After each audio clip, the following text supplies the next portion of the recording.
Hello everyone, welcome to शिक्षा academy. मैं नंदिता आप सभी का बहुत बहुत स्वागत करती हूँ आज के इस सेशन में आप सभी का। जैसा कि आप स्क्रीन पर देख सकते हैं, इन्वायरमेंटल एजुकेशन से रिलेटेड मैंने यहाँ पे आपको 20 MCQs आज बनाए हैं, ठीक है। और ये इस वीडियो सीरीज़ का पार्ट 1 है। और इसके पहले जो क्लासेस मैंने चलाई थी, जिसमें एक तरह से कंबाइंड क्लासेस थी हर सब्जेक्ट की, तो उसको भी मैंने इन्वायरमेंटल एजुकेशन MCQ करके एक प्लेलिस्ट बना दिया है। उस प्लेलिस्ट में वहाँ पे जाएंगे तो आपको क्लास 4 और क्लास 13 की वीडियोस वहाँ पे प्लेलिस्ट में मिल जाएगी, ठीक है। वो दोनों वीडियोस भी MCQs की हैं और काफ़ी इंपॉर्टेंट है, प्लीज़ उनको भी देखिए। और अब जो मैं सीरीज़ स्टार्ट कर रही हूँ, पार्ट 1 और पार्ट 2 दो वीडियोज़ आएंगी, ये दोनों भी काफ़ी ज़्यादा इम्पॉर्टेंट है, ठीक है।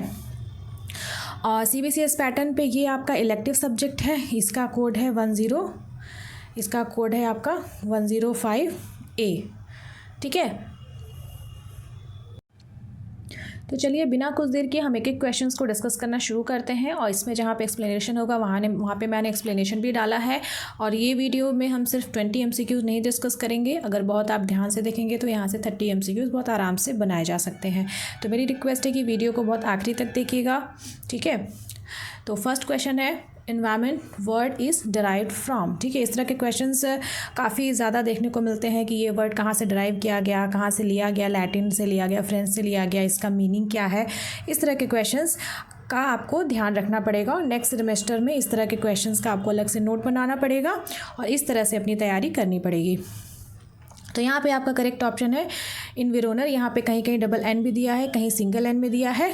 तो अगर आपके ऑप्शन में ये भी आता है या ये आता है तो दोनों ही ऑप्शन सही हैं। ऐसा नहीं होगा कि दोनों दे देगा ऑप्शन। तो ये वाला ऑप्शन आपका गलत है, ये नहीं होगा, आपका ये ऑप्शन सही है, ठीक है। नेक्स्ट क्वेश्चन की तरफ बढ़ते हैं। अब यहाँ पे पूछा गया इन्विरोनर इज़ अ, कौन सा वर्ड है ये। तो यहाँ पे आ गया इंग्लिश नहीं, फ्रेंच नहीं, सॉरी फ्रेंच होगा यहाँ पे ज़्यादातर तो लैटिन से भी आपके उसमें देखा गया है। तो यहाँ पे इन्वायरमेंट की अगर बात करते हैं तो ये आपका फ्रेंच होगा, लैटिन नहीं होगा और इंग्लिश नहीं होगा, ठीक है। नेक्स्ट क्वेश्चन की तरफ हम बढ़ते हैं। वर्ड इन्विरोनर का मतलब यहाँ पूछा गया है, तो यहाँ पे ऑल ऑफ द अबव होगा। इसका मतलब हो गया टू सराउंड भी हो गया, टू बी अराउंड भी हो गया, surround, enclose and in circle, ठीक है। इन दोनों में से अगर कोई भी एक ऑप्शन आपके एग्ज़ाम में आता है तो आप वो लगाएंगे, ठीक है। इस तरह से मैंने इन तीनों को यहाँ पे ऐड कर दिया है, ठीक है। ये तीनों ऑप्शन को मैंने यहाँ पे ऐड किया है जिससे कि कन्फ्यूज़न ना हो, ठीक है। Which of the following, next question की तरफ बढ़ते हैं। Which of the following is the correct definition of biotic, ठीक है। बायोटिक एंड एबायोटिक कंपोनेंट, तो मैंने इसके पहले जिन्होंने वीडियो देखा होगा उसमें मैंने काफ़ी डिटेल में बताया है। अगर आपने नहीं देखा है तो प्लीज़ जाएँ और क्लास 4 और क्लास 13 वाली वीडियोस ज़रूर देखें, ठीक है। तो यहाँ पे जो है बायोटिक क्या है, the world of living organism, जिसमें प्लांट एनिमल आते हैं। ये वाला ऑप्शन आपका सही है। अब ये जो ऑप्शन है ये आपका हो गया ए बायोटिक, जो दूसरा ऑप्शन है, ठीक है। तो अगर क्वेश्चन पूछता है which of the following is the correct definition of a biotic, तो आप इसको लगाएंगे, ठीक है। नेक्स्ट क्वेश्चन की तरफ बढ़ते हैं। Permanent destruction of indigenous forest and woodlands is termed as, ठीक है। यहाँ पे परमानेंट डिस्ट्रक्शन की बात हो रही है, कीवर्ड आपको याद रखने पड़ेंगे, ठीक है। यहाँ पर डिस्ट्रक्शन की बात हो रही है तो ये एक निगेटिव शब्द है, ठीक है। तो यहाँ पे इसका करेक्ट ऑप्शन है डिफॉरेस्टेशन, ठीक है। एफॉरेस्टेशन का मतलब होता है पेड़ पौधे लगाना, ये एक पॉजिटिव वर्ड है, ठीक है। और डिफॉरेस्टेशन एक निगेटिव वर्ड है। इसका मतलब डिस्ट्रक्शन से मतलब है कि पेड़ पौधे को काट के गिराना, ये सारी चीज़ें इसमें आ जाएंगी, ठीक है। नेक्स्ट क्वेश्चन की तरफ बढ़ते हैं। फ्लोरा क्या है, ठीक है, काफ़ी इंपॉर्टेंट है ये। फ्लोरा क्या है, तो जितने भी प्लांट्स हैं वो आपके फ्लोरा कहे जाते हैं। जैसा कि यहाँ मैंने डिस्क्रिप्शन में ऐड किया है, flora refers to all plant life, ठीक है। प्लांट, पेड़ पौधे से जितनी भी सारी रिलेटेड चीज़ें हैं, ठीक है। डिफरेंट पेड़ पौधे में बहुत सारी वैरायटीज़ पाई जाती हैं, वो सब कुछ आपके फ्लोरा के अंतर्गत आएंगे, ठीक है। नेक्स्ट क्वेश्चन की तरफ बढ़ते हैं। व्हाट इज़ फौना, ठीक है। अक्सर फ्लोरा फौना के डिफिनेशन में कन्फ्यूज़न होती है, इसलिए मैंने इस क्वेश्चन को यहाँ ऐड किया है। यहाँ पे फौना में आ जाएंगे जितने एनिमल, डिस्क्रिप्शन देखिए, fauna refers to all animal life, ठीक है। जितने तरह के जीव जंतु हैं अर्थ पे वो सब आपके फौना में आएंगे। जितने की तरह के प्लांट हैं वो सब आपके फ्लोरा में आएंगे, ठीक है। नेक्स्ट क्वेश्चन की तरफ बढ़ते हैं, जो कि काफ़ी इंपॉर्टेंट क्वेश्चन है। जेनेटिक डाइवर्सिटी की यहाँ पे बात हो रही है, ठीक है। Genetic diversity is defined as diversity of flora, diversity within fauna, diversity within species. तो यहाँ पे डाइवर्सिटी विद इन स्पीसीज इसका सही आंसर होगा।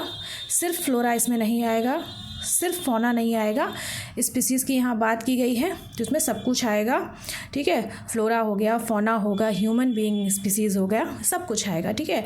यहाँ पे डिस्क्रिप्शन बहुत ध्यान से पढ़िए। Genetic diversity is the differences of DNA among individuals of a particular species, ठीक है। किसी पर्टिकुलर स्पीसीज़ में जितने भी तरह के इंडिविजुअल्स हैं, जैसे अगर यहाँ पे हम ह्यूमन स्पीसीज़ की बात कर लेते हैं, यहाँ पे हम ह्यूमन स्पीसीज़ की बात कर लेते हैं, तो ह्यूमन में भी जितने भी लोग हैं सबका DNA अलग अलग होता है, ठीक है। जेनेटिक DNA क्या एक जेनेटिक टर्म है, ठीक है।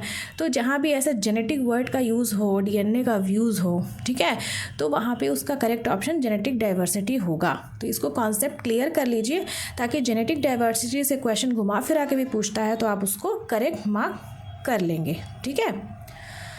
नेक्स्ट क्वेश्चन की तरफ बढ़ते हैं।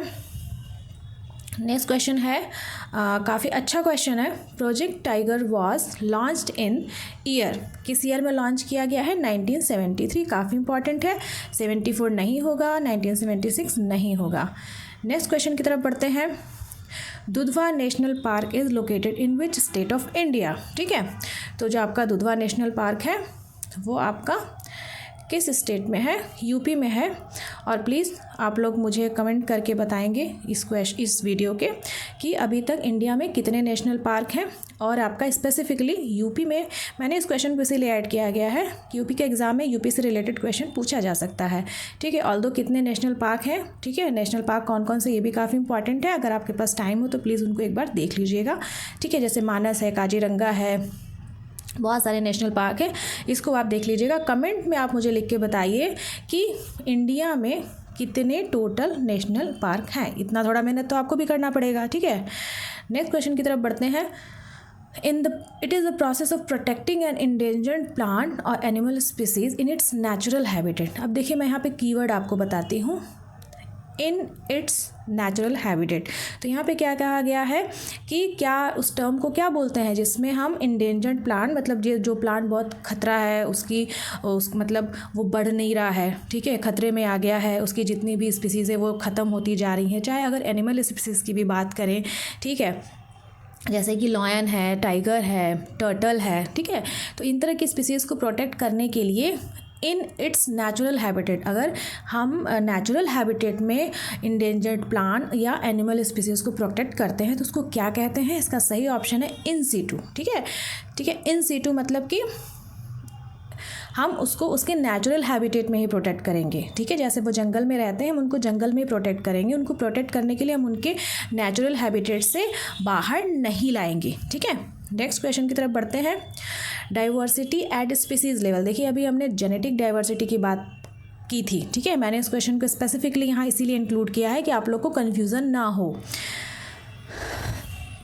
अब यहाँ पे देखिए genetic diversity eight species level को क्या कहते हैं? Species diversity. यहाँ पे आपको जेनेटिक डाइवर्सिटी नहीं लगाना है क्योंकि यहाँ DNA से कोई रिलेशन नहीं है। यहाँ पे देखिए जेनेटिक डाइवर्सिटी में लिखा तो है answer diversity with in species, ठीक है। स्पीसीज़ के अंदर जो डाइवर्सिटी है उसकी बात की गई है, लेकिन अगर क्वेश्चन इस तरह से फ्रेम करके पूछता है डाइवर्सिटी एट स्पीसीज़ लेवल, ठीक है, इस कॉल्ड एज स्पीसीज़ डाइवर्सिटी। अब ये कैसे क्लियर करेंगे? यहाँ पे आप डिस्क्रिप्शन पढ़िए, ठीक है। Species diversity is the variety of species in a particular region, ठीक है। यहाँ पे है पर्टिकुलर रीजन की बात हो रही है, तो स्पीसीज़ डाइवर्सिटी का डिफिनीशन अलग है, जेनेटिक डाइवर्सिटी का डिफिनीशन अलग है, ठीक है। किसी एक पर्टिकुलर रीजन में किसी स्पीसीज़ की जो वैरायटी है उसको स्पीसीज़ डाइवर्सिटी कहते हैं, ठीक है। और लेवल वर्ड यहाँ पे आया हुआ है।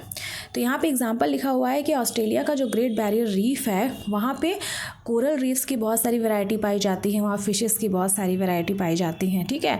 तो इसलिए इसका आंसर होगा आपका स्पीसीज़ डाइवर्सिटी। यहाँ DNA से रिलेटेड, जेनेटिक मटेरियल से रिलेटेड कोई बात नहीं हो रही है। नेक्स्ट क्वेश्चन की तरफ बढ़ते हैं। Gulf of Mannar biosphere reserve is situated in which state? तो इसका आंसर होगा तमिलनाडु। अभी हमने यूपी पढ़ा है, यहाँ पे दुधवा नेशनल पार्क है, ठीक है। और यहाँ भी बायोस्फीयर रिजर्व की बात हो रही है तो तमिलनाडु में है।